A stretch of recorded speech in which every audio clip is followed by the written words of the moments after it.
Minecraft Origins Explained. Today I've got one of the many different origin collections that you can find on 𝓽𝓱𝓲𝓷𝓴𝓼. This one's called 𝓵𝓲𝓷𝓴𝓼 Grounded Origins, created by 𝓵𝓲𝓷𝓴𝓼. This mod contains 4 different origins: the deer, the beach crab, a penguin, and the moth. The deer is a single impact origin, the beach crab and the penguin are both 2 impact origins, as well as the moth is a 3 impact origin. There'll be timestamps down below if you want to skip through to your preferred origin, but let's get through all 4 of them. The deer is a cloven-hoofed inhabitant of the forest and the fastest prey of the wilds. First ability is vegetarian. You cannot digest any meat. I'm pretty sure this is self-explanatory. You can only eat vegetables and fruit-based substances in Minecraft, or the meat-based substances are completely unavailable towards you. Next is forest native. You are born in the land of bark and leaves. The serenity of the land provides you with a swift step and a natural regenerative ability. So first off, you're noticeably just a wee bit faster than before. I would say probably you have the equivalent of speed 1 on you at all times, which makes you slightly faster than normal speed.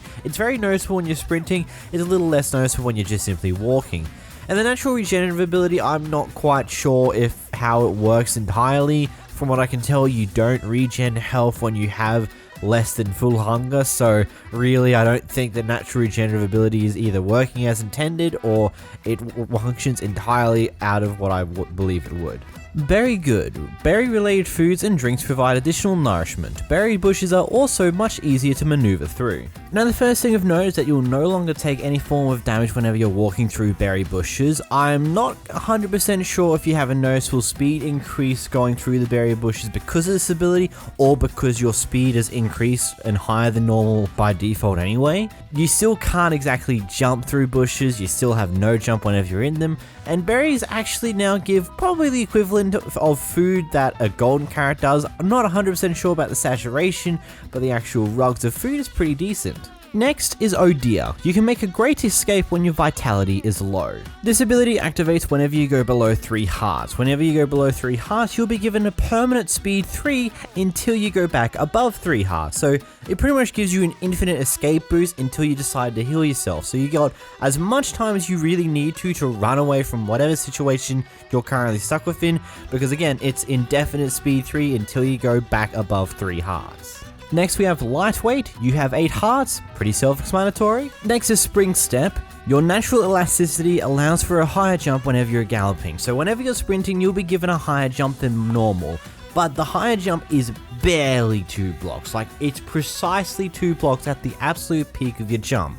So if you're trying to jump over 2 block high gaps, you're going to fail more often than you actually gain it until you start to nail down that perfect timing for it. Because it's like very barely minimal, because you know your normal Minecraft jump, you have a little bit of wiggle room for that single block jump. As you've probably noticed, you do fall slightly whenever you do a full jump, but with this jump you literally have to land right at the peak of your jump in order to go 2 blocks. And 𝓵𝓲𝓷𝓴𝓼. Your hooves absorb half the trauma of any fall. I mean, this is pretty self-explanatory. You take half fall damage than normal. You still take fall damage, you just need to go from higher heights in order to actually take a lot of it. The next origin in this collection is the beach crab origin, a 2 impact origin. Crustaceans who like to rave, preferably on beaches. First we have home. Beach biomes provide you with immense strength and fortification. You feel weaker outside of a beach if you stay in them for over 15 minutes. I'm going to assume there's a slight bit of a grammatical error here, and it just means if you stay outside of a beach biome for more than 15 minutes, you'll get some weakness debuff. So whenever you're in a beach biome, you'll be given both strength 2 and resistance 2. This will slowly tick up over time, gaining 1 second every second. Basically, the longer you stay in a beach biome, the longer you will be able to keep a strength 2 and resistance 2 when you do leave said biome. Whenever you're outside of a beach biome for more than 15 minutes, you'll be given a weakness debuff on top of you, which will slowly tick up in the same vein as strength 2 and the resistance does. This will start ticking down the moment you enter a beach biome again, so you'll kind of have to wait out that weakness. The longer you're outside of a beach biome for, the longer that weakness will stay on you for. For the next ability we have Rave. Play the song of your people and rave for your valor. This is your secondary ability. Yes, to simply answer your question, it plays Crab Rave. But not just normal Crab Rave, a jukebox variation of it, using the note blocks from Minecraft, which is quite cool to be honest. This has a ridiculously long cooldown. I would say probably somewhere around 15 to 20 minutes before you can use it again. But whenever you do use it, you have the full-on Crab Rave song play for the next 3-ish minutes. You also gain resistance 5 for the entire duration, or resistance 4 actually, sorry, misread that one. And honestly, it's just a really funny thing to have. It really doesn't serve any other purpose aside from make you super tanky for the period of the song, but hey, we're all for good fun. What you may have noticed in that footage is that you're a bit crusty, you're a bit shorter and much wider than a human. Your arms are 35% shorter than a human, so as you can see that you're a little bit shorter and you're very wide. It does really it distorts the hell out of your skin. You look really, really weird because you're a lot wider than normal, but you're also shorter, so it's just a very weird thing, honestly. Next you have legs and 𝓵𝓲𝓷𝓴𝓼. Your legs move much faster when in water, and you also deal additional damage whenever you're wet. So you move noticeably faster whenever you're underwater. It kind of feels like you've got a speed 2 effect on you at all times whenever you're underwater. You may have also noticed you don't exactly float too well, which we'll get to that in a brief moment, but your damage is also severely increased. Combining it with your strength 2 that you gain from being on a beach for an extended period of time, you can just 2-shot mobs with your bare fist if you crit them, which is pretty decent damage all things considered. Next is 𝓵𝓲𝓷𝓴𝓼. You descend down to the water until you stand on and move and walk on its floor, but you move quite fast whilst walking on the floor. You can occasionally muster the strength to swim, but for a brief period of time. Effectively, it just gives you an ability to be able to boost yourself up and actually swim normally again, but in majority of cases, you'll also always have a slow falling effect on you, so you don't exactly sink immediately like iron golems do.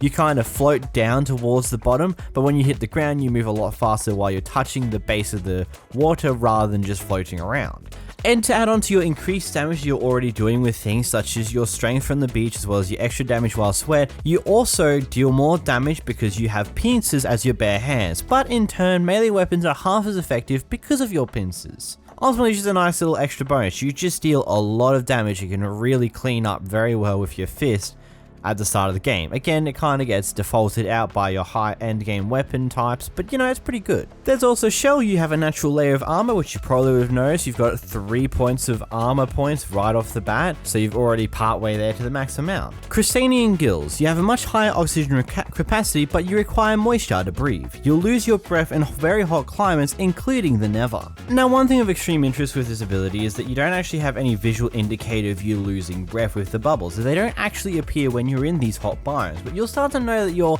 in an area where you kind of need to get yourself moist at least very, very quickly, because you'll start taking some form of damage. Tick-based damage, which is probably the equivalent of being drowned anyway.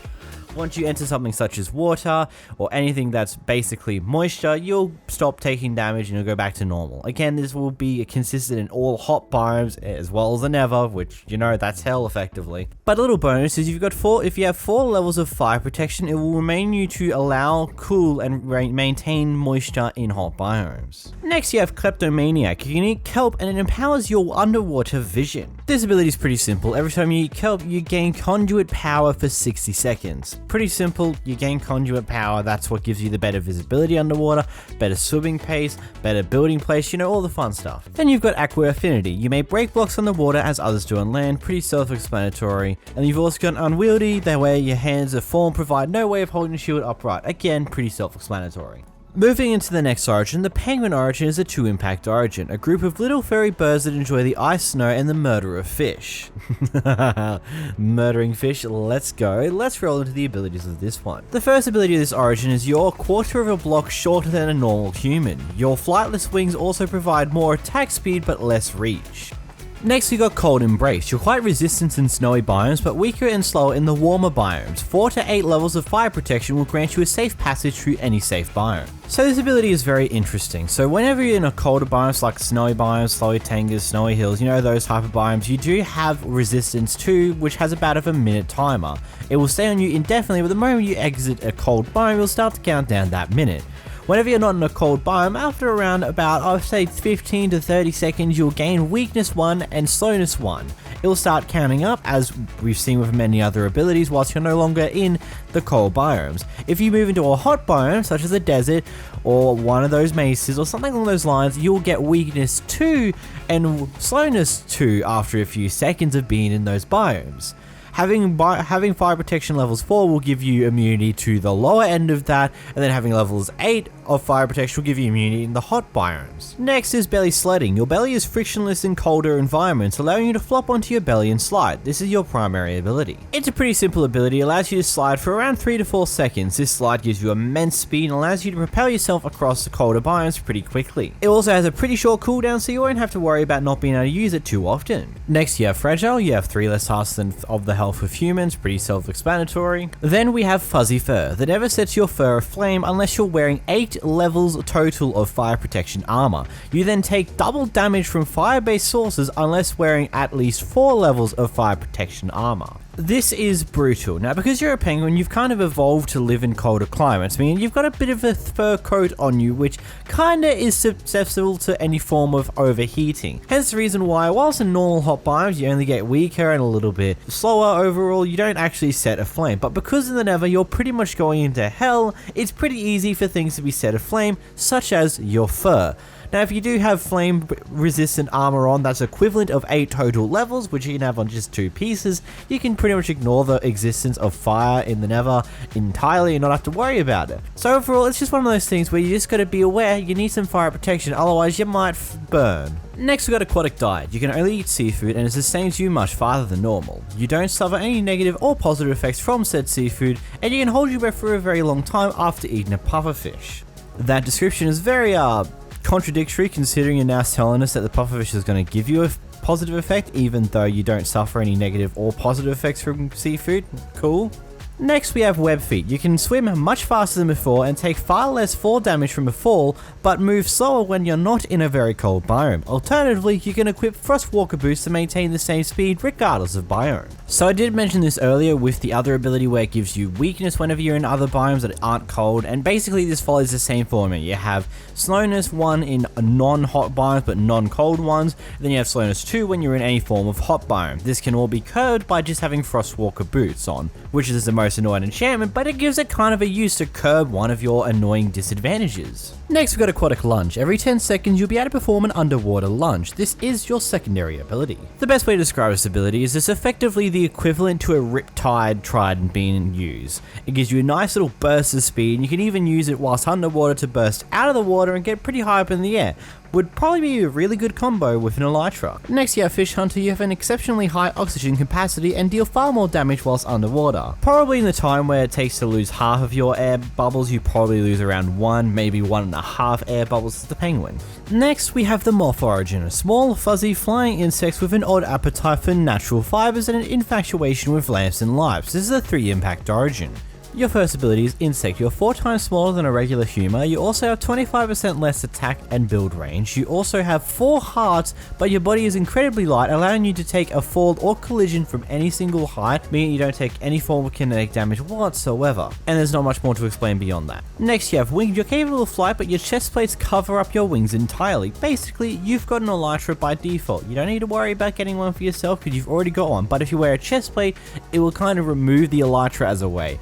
The moment you get rid of your chest plate, your elytra's returned, yada yada yada. You kind of get it, right? The next ability is Flutter. Every 25 seconds, you'll be able to launch yourself 10 to 20 blocks upwards. It's effectively just an air boost. Whenever you do it on the ground without being in your elytra mode at all, you'll get 10 blocks worth of boost, but whenever you activate your elytra and you're flying around with your elytra, it's going to be 20 blocks worth of boost instead because of how elytra's momentum works. Next is Pollinator. Having 15 flowers or 1 spore blossom within 20 blocks will make you far more resilient and allow you to bone meal the block that you're standing on as long as you aren't exposed to sunlight. Flower forests also make you stronger.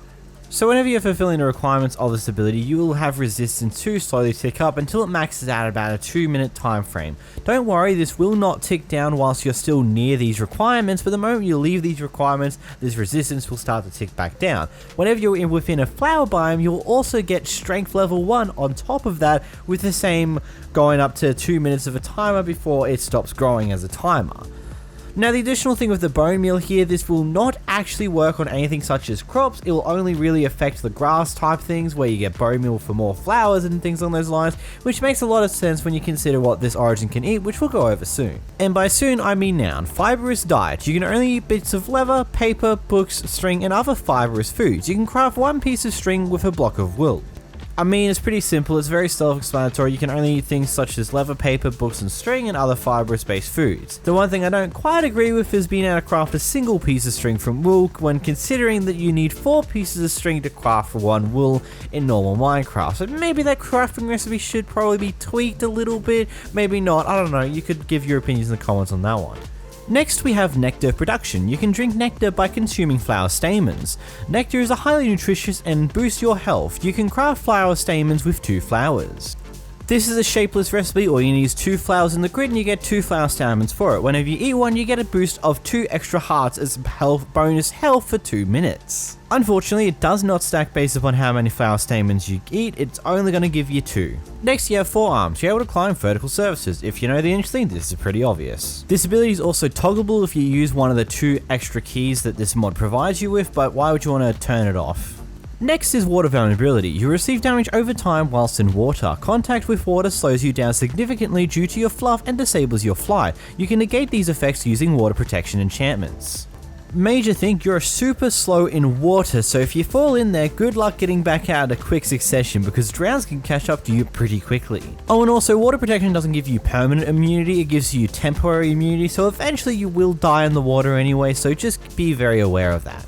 Next we have flammable. Your fluff causes you to take 50% more damage from heat-based sources, so instead of taking a fire tick damage every 2 ticks of the fire, you'll take it roughly every single tick, just there might be ones that are skipped every now and then to make up for that damage change. There's a little bit weird, but it's pretty simple. Next is 𝓵𝓷𝓷𝓴𝓼. Your infatuation with light has let you evolve various effects when around lanterns, glowstones, soul lights, sea lanterns, and pumpkin lights for a long period of time, as long as you aren't in sunlight. This one's also pretty simple. All it does is gives you some slow falling effect whilst you're near those lights after a brief moment of time. Then we have nocturnal. Your vision is adapted to dark spaces, but you feel weaker when exposed to the sun. Pretty self-explanatory again. You have night vision permanently. This can technically be toggleable with that extra key from before, but why would you want to do that? Night vision's nice. And yeah, that's all of this Origin mod collection. So if you did enjoy, make sure to like button down below, make sure to subscribe, and yeah, I'm back to being the Origins guy again. I'll probably explain it a bit more in a future video at some point to explain what's happened over the past little while and why I've gone back to doing what I've been doing for God knows how long. It makes more sense once you know. But either way, if you did enjoy this video, make sure to click this video on screen to go through Too Many Origins mod. Anyways, until next time guys, bye bye!